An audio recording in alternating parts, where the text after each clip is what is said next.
Folks, welcome back to the farm. It is 5:30 in the morning, Saturday morning. I usually wouldn't be up at 5:30 on a Saturday morning, but I couldn't sleep. I was awake at 4:30, and well, three reasons for that. A, I had to pee. B, I got stuff to do. And C, I just could not shut my brain off. So I'm gonna head out to the shop, get started on today's chores. So first things first, I got to get to feeding the animals, and I was gonna feed the pigs this morning, and they've got a bulk feeder, and I've got to take like 6 5-gallon buckets of grain over to them every few days to fill the bulk feeder. But I don't have enough room in the back of the side-by-side here now, because you can see I've got a whole bunch of yesterday's bread. So we got a bunch of bread from a local grocery store that they were throwing out.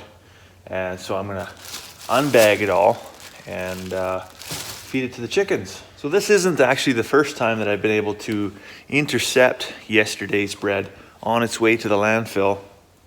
And I've done a couple of videos on food waste, as well as recovery of potential food waste and injecting it back into alternate food streams like chickens and pigs and things like that. And one of the questions that has come up in the past is, are you not worried about things like bleached flour being used and then feeding that back to your chickens, or genetically modified wheat or something like in the flour? And well, I'll tell you what, I'm a lot less worried about bleached flour and GMOs than I am about all of this food going into the landfill that's only 5 miles from my house and gassing off all kinds of methane and contributing to climate change, because that, we know, is a real emergency, and it's real close to home. And we also faced one of the largest drought years that I've ever experienced in my lifetime this year. So there's like massive food shortages, grain is in short supply, and the stuff that is available is very, very expensive. And so if you're able to intervene in something on its way to the landfill that's free, I mean, the chickens are just as happy, right? So, and yeah, it becomes a personal choice. Honestly, it becomes a personal choice where you're talking about, the ingredients that's in some of the alternate feed products that you're giving to your animals. But if it's safe for me to eat, I really have no issue with feeding it to one of the animals. I would say the caveat to that is, I mean, if it's pizza pops or something like that, maybe I'm not, right? Because I'm also trying to think, okay, well, if it's not healthy for me to eat, then I don't want to feed it to my animals. So I do have to be conscientious about, things that are approved to be in the human food chain versus things that are actually healthy foods. And so fruits, vegetables, bakery goods, things like that, I got no qualms about bringing back to the chickens and the pigs. So yesterday, my neighbor phoned, and he never phones unless there's an issue. So I answered the phone. I'm like, hey, Eric, how many sheep are on your lawn right now? Because it's kind of a running joke between us. The first year we had sheep, we just could not keep them contained, and they were on his lawn like every single day. And so he says, no, there's no sheep, but you have horses out on the road. So you'll recall from yesterday's video, I introduced you to all the ponies and the donkey as I was letting them out into the south field.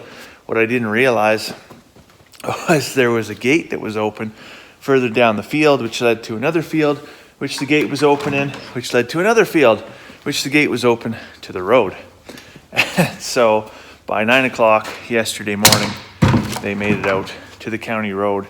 He phones over, and so I was already at work, and so I phoned Carmen and said, hey, yeah, the horses are out. So she had to bundle up Charlotte and hop in the side-by-side here and go fetch them up with a bucket of grain, which was mildly amusing yet inconvenient. But she came back into the yard, and then she texted me. She said, when you get home, there's a chicken that you're going to have to deal with, and it's dead. And I was like, oh, man, like, what happened there? She's like, I don't know. It doesn't have a head. And so immediately I just go to that old scene from Dumb and Dumber, like, we got no jobs, we got no girlfriends, our pets' heads are falling off. And so I'm in the office, right? And I'm just like burst out laughing because my brain works in mysterious ways, I guess. Anyways, came home. Turns out the chicken's head wasn't missing. It was just kind of tucked up underneath. But yeah, I got to dispose of that before the dogs got a taste of it. I want to be really conscientious of that. if chicken does die, we don't want the dogs to get in there and start eating on it, because then they maybe you want to pick off one that's not already dead. So never really determined what actually happened with that chicken, unfortunately. Sometimes things just happen. It could have been a hawk, could have been a crow, could have had a coyote or a fox come around, or you know what, it could very well have been one of our dogs just playing a little rough. I'm not too sure, but didn't look like it had an awful lot of damage on it, other than what a couple of magpies had done over the few hours it took me to get home. So mystery remains unsolved. So it's now 7:30 in the morning. I just finished washing up 2 days worth of eggs. We've got about 120 eggs here. And I just wanted to show you one of our eggs. This one right here. You can see it's got these little bumps on it. It's kind of hard to see in this light, but anyways, little brown bumps all over the egg. Look kind of like it's got moles on it. And every once in a while I'll see the question come up on the old interweb. What's wrong with my egg? Is this thing safe to eat? And so if you have that question, don't fret. This is perfectly normal. These are just calcium deposits on the egg. Another one like this, where you may see something similar, is where they get almost like a white coating on it. Same thing, just a little bit of extra calcium. Absolutely nothing wrong with it. Perfectly safe to eat. In fact, visually, there's not very many things visually that can cause an egg to be unsafe to eat. You know, you're really, as long as, you know, if it's just a shaped thing, or it's got some weird bumps on it, or it's got some wrinkles in it, chances are it's totally safe to eat. So what you could do is actually you could do the water test or the float test, put it in a glass of water and see if it actually floats, or if it, you know, upends or anything like that. That'll give you some indication of the age of the egg. But yeah, crack it open. If it smells good, if it looks good, if it looks like a perfectly normal natural egg on the inside, chances are, well, beauty's only shell deep, I guess. Anyways, the real reason I got up early today was, yes, I did want to get all the chores done first thing, but the rest of the day belongs to my wife, even though I am alone at the workshop here right now. We are working on a project that she's desperately wanted to get done for quite some time with some old shiplap here. So in our front entryway in the house, we've got 2 stand-up cupboards with about a 3-foot gap in between them. And she wants to build like a bench with storage underneath, and then shiplap up the wall with a shelf and a couple of coat hooks. Just kind of like a nice accent, rustic looking country style piece. And so recently a friend of ours had some old shiplap that was just kind of sitting behind a shed, and it's been sitting outside for who knows how many years. So we've cut it all into lengths here, and you can see it's got lots of character. So I am going to give it a light sand just to get kind of a few years off of it anyways. And then she's just going to paint it up. And so you'll have to check in a few days. It's not a project that's going to be done today, but check in a few days, and well, maybe a few weeks, I guess. We'll see. It's one of those things that's been, you know, partially done and then just kind of dropped and left for months and months. I'm just getting back to it now, but I better get the sander fired up and carry on. So what a light little sand like that allows us to do is take a piece of wood like this that's, you know, pretty beat up, it's got some miles on it, it's pretty dirty and mucky, and turn it into one like this, where, you know, it certainly doesn't look brand new, right? I don't want to shave this down to, you know, virgin wood by any means, but you can see the character in the wood, right? And that's what I wanted to do. I wanted the rough years to shine through, as opposed to the rough years overshadowing any and all character in the wood. So looks pretty nice now, and well, it's still going to get a coat of paint, but you know, I certainly wouldn't want to be trying to paint over something like this.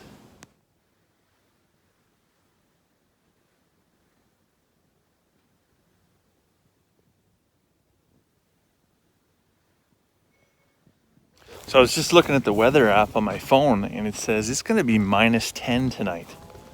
Boy, that sure is chilly.